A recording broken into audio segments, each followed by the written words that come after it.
Salut à tous! Aujourd'hui, on se retrouve pour une toute nouvelle édition de Avis, Easter Eggs et Théories. Bon, aujourd'hui c'est pas encore She-Hulk, c'est toujours en cours d'écriture. Mais en tout cas, là on parle de Werewolf by Night, même si c'est un peu de retard, puisque c'est une édition spéciale de Marvel Studios sortie le 7 octobre sur Disney+. Avant toute chose, je tiens à dire que le prochain épisode de C'est qui c'est quoi sur Angela est toujours en cours d'écriture. J'ai moins de temps libre que d'habitude, mais c'est bientôt les vacances, ça devrait sortir là-dedans. Bon, du coup la prochaine vidéo sera normalement sur She-Hulk. Mais je vous préviens, elle va prendre du temps à arriver, le nombre d'easter eggs est affolant. Je vous préviens tout de suite, cette vidéo est full spoiler. Donc si vous n'avez pas encore vu ce petit court-métrage, eh bien je vous invite à quitter la vidéo si vous ne voulez pas connaître ce qu'il s'y passe. Si le concept vous plaît, je vous invite à liker, partager et à vous abonner à la chaîne, sans oublier la cloche des notifications. Bref, n'attendons pas plus longtemps, c'est parti. Eh bah putain, c'est pas mal en fait hein. Werewolf by Night, produit par Michael Giacchino, est l'adaptation des comics Werewolf by Night, comme le nom l'indique, suivant l'histoire d'un loup-garou appelé Jack Russell. J'ai eu l'occasion d'en lire certains dans l'intégrale Moon Knight, que je vous invite d'ailleurs à vous procurer. Oui, je collectionne les comics d'origine, mais là c'est un peu trop prisé pour les atteindre, c'est là que les réimpressions rentrent en jeu. Bref, je ne croyais pas forcément que le projet serait une réussite. La phase 4 est, vous connaissez mon avis, extrêmement moyenne, même si mon avis sur She-Hulk pourrait vous étonner. Un court-métrage en noir et blanc, un style années 30, personnage peu connu, vous comprenez mes inquiétudes. Pourtant, j'ai passé un très bon moment en devant. Étrangement, Jack Russell, je m'y suis attaché et les autres personnages principaux aussi. La surprise qu'il s'agisse d'un loup-garou n'a pas vraiment fonctionné vu que, c'est le titre de la production, mais en soi c'est pas dérangeant. Elsa Bloodstone et tout son monde est ajouté au MCU, et c'est très bien. Après l'arrivée de Moon Knight, Black Knight et bientôt Blade, l'arrivée des monstres et de ses chasseurs était une obligation.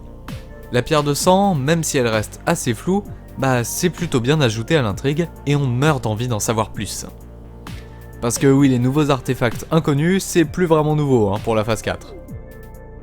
Ensuite, Man-Thing. Ah quel plaisir! On nous le tease depuis Thor The Dark World et Ragnarok. Enfin, on le voit en chair et en os. Enfin, en mousse et en champignons. Ted Sallis fait son entrée et il est ultra attachant. En tout cas, plus que sa version de 2005. C'est un peu mon nouveau Groot, perso.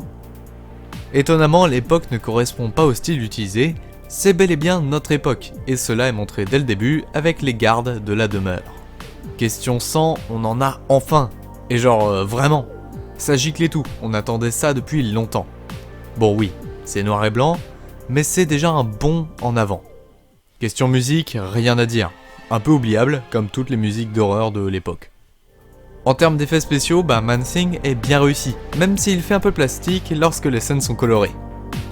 Werewolf, c'est moyen mais c'est fait exprès. Sachez qu'il n'y a aucun effet spéciaux sur l'apparence de Werewolf, simplement du maquillage et des prothèses.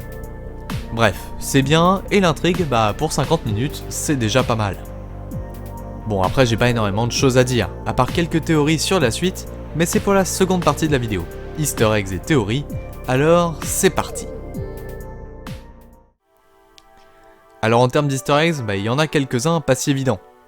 Pour commencer, nous voyons la véritable forme de gore des comics. Oui, sur les fresques au début du film, il est visible. Et vous savez quoi? Il est tranché par une hache, référence directe aux comics God of Thunder. D'autres créatures sont montrées. D'abord les Nosferatu, des anciens vampires, qui je n'en doute pas apparaîtront dans le film Blade. Et d'ailleurs je dis ça je dis rien, mais leur pouvoir vient du Darkhold. De plus Wendigo apparaît, un monstre très connu des fans, et à mon avis rien que sa photo peut vous rappeler quelque chose. Le nom de Sasquatch est introduit, renvoyant possiblement au mutant du même nom, ayant la capacité de prendre la forme d'un monstre. Le Black Knight, l'ancêtre de Dane Whitman, pourrait aussi être présent, puisque sur une fresque, des chasseurs dont un en armure sont présents. Cela peut vraiment renvoyer à Eternals, où Dane récupère la lame d'ébène. Ensuite, la famille Bloodstone est introduite, une famille de chasseurs réputés dans les comics et désormais dans le MCU. Ulysse et Elsa étant les deux plus connus. D'ailleurs, dans les comics, Elsa Bloodstone est un personnage habillé en orange. Et d'ailleurs, son blouson, à la fin du court-métrage, il est de cette couleur. À mon avis, on va la revoir. Et il y a intérêt en fait. Une chasseuse de monstres, on peut espérer un petit team-up avec Moon Knight, Blade et bien d'autres. Autre perso bien appréciable, Mansing ou Ted Sallis si vous préférez. On nous l'avait teasé depuis longtemps, Erik Selvig le mentionnait sur son tableau et sa statue était présente sur sa carte. D'ailleurs, lorsque Jack évoque d'anciens problèmes où Mansing s'était retrouvé en danger, on peut imaginer que la Reine du Grand Maître en fait partie. Ce personnage pourrait aussi être très important pour la suite du MCU, avec Secret Wars ou encore Doctor Strange 3. Car oui, Ted est le gardien du Nexus des réalités, visible dans la série What If. En autre théorie, à mon avis, nous reverrons Werewolf, mais peut-être sous une forme plus mystique. Cela pourrait s'expliquer par le changement de couleur, le noir et blanc donnant une apparence années 30 du perso, j'en sais rien. Mais bon, revoir le perso me donnerait vraiment envie, mais peut-être sous l'apparence d'un véritable monstre volumineux, même si son design actuel ne me déplaît pas. Bref, j'en ai terminé avec ce moyen métrage qu'est Werewolf by Night, un vrai coup de fraîcheur pour le MCU, on attendait ça depuis longtemps. Normalement, on se retrouve dans pas trop longtemps pour parler de She-Hulk et de Angela, puis de Black Panther Wakanda Forever, s'il sort bel et bien en salle. Si la vidéo vous a plu, je vous invite à liker, partager et à vous abonner à la chaîne sans oublier la cloche des notifications. N'hésitez pas non plus à me rejoindre sur les réseaux sociaux disponibles en description, et dans tous les cas je vous dis à bientôt, ciao.